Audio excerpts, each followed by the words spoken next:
What's going on, guys? This your boy John the Liquidator coming back with another video, and it look like ESPN is making it their business to target Shedeur Sanders today.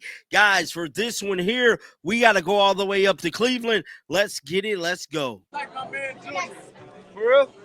Somebody call me Junior, too. When I pulled up, I thought you was Junior. I got put him on my Stop right here for me. Go on and fill in. Go on and fill in.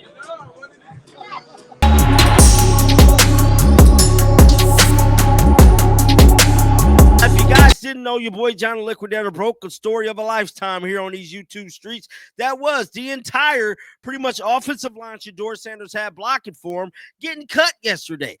And what's crazy about it all, Tyler Huntley got cut too. So what difference did that little 2 minutes make for Tyler Huntley? To me, it would have made a bigger impact if Shedeur Sanders would have went down the stretch and won the game. But to each his own. It is what it is. Now we have to talk about this.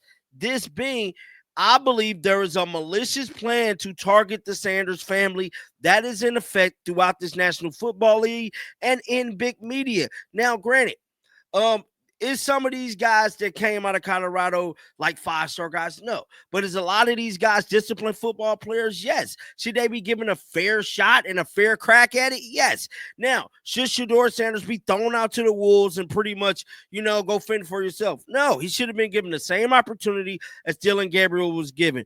Not just me feel this way, because Super Bowl winning MVP quarterback, my hometown hero, Kurt Warner, here in St. Louis, bro, he definitely feels the same way as well. But we have to talk about this ESPN segment that was just aired moments ago, which them just pretty much tearing into Shedeur Sanders. That is Dan Orlovsky. We know he has not been the biggest fan of Shedeur, but we have to listen to this because I know it's only going to get worse throughout the day once First Take come on, because First Take has not aired yet. And I'm going to be very interested to see First Take this morning because I want to see what Stephen A. Smith is going to say about this whole Cleveland Brown organization throwing Shedeur out to the wolves. Now, granted, Shedeur Sanders did hold the ball too long, but I'm telling you right now, he really ain't had nowhere to go. Let's listen. What does the tape show, Dan? What did we actually see? That the bad habits and some of the traits that we saw show up in college were very prevalent this past weekend against the Rams. Holding on to the football, catching the snap and not reading the defense, kind of evaluating what the defensive line is doing, and then trying to see if you can go make a play. And that's the concern. Okay, it's 1st and 10. They want a play action double move at the bottom of the screen. The route doesn't win, and then the protection breaks down a little bit. You're taught as a young quarterback, protection breaks down, find the closest check down. It's right there. It's 1st and 10. Now, I do got to give him this one, bro. He's absolutely right about this. When the coverage break down, he gets to like the 4th part of the progression backside. Hold on, let me go back to that specific play because I think that's the play when Shedeur ran completely out of the pocket, and he should not have done it.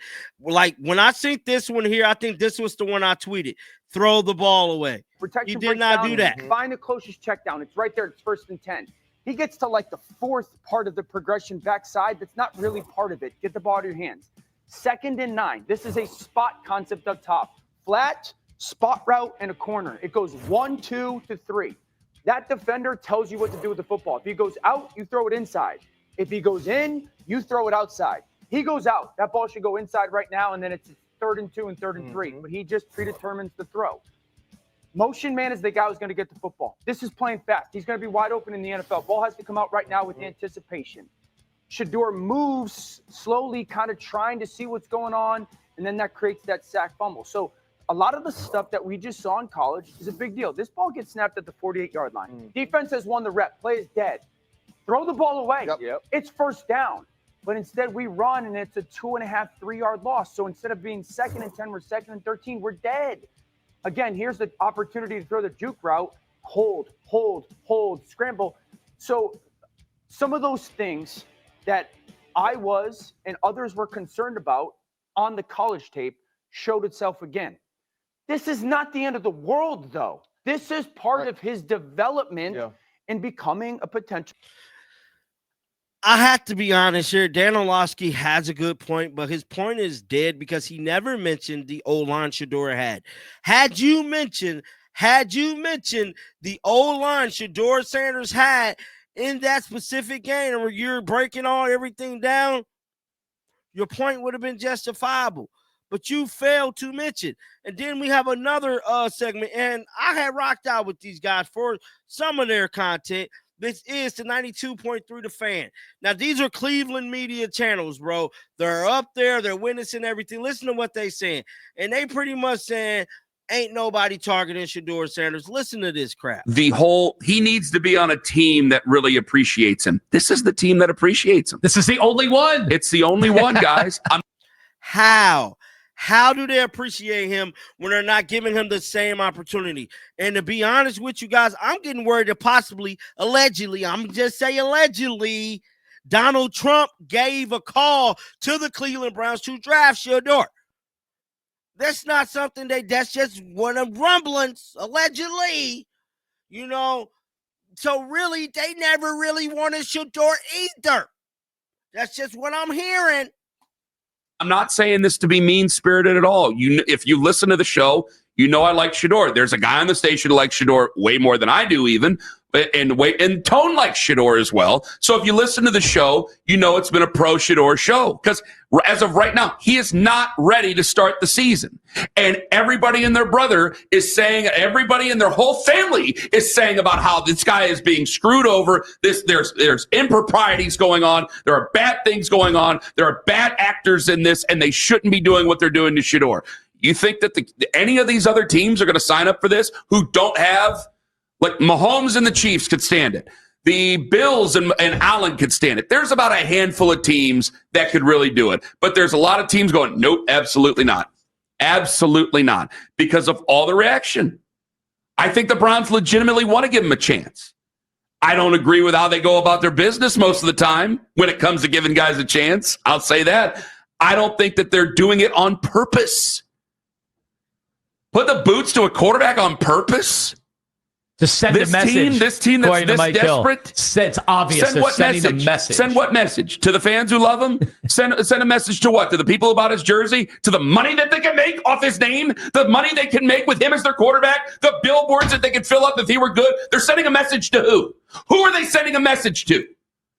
A team that's this desperate for a quarterback. That everything in their world, everything since the moment Jimmy Haslam has owned this team has been about finding a quarterback. And I know they had one. I get it. I got it. At that time, not a lot of people thought. A team that's this desperate, that keeps them up at night in the middle of the winter after the season about finding a quarterback. Now they want to send a message to a guy? What message? So that was 92 The Fan speaking about Shedeur Sanders, man. And just like I stated, guys, a lot of these guys here is going to give excuses, man. I'm hearing the whole story behind the scenes, guys. We get down in the comment section. Let me know y'all thoughts about this, man. Keep them bells on. I will be back with another one. And until next time, dog, shake the haters off. I'm out of here. Peace out. You should have seen by now. Coming. Yeah, they talking about it. We coming. They doubting us. We coming. They saying. We coming. They think it's a game. We coming. I don't give a damn what they say. You best believe. We coming.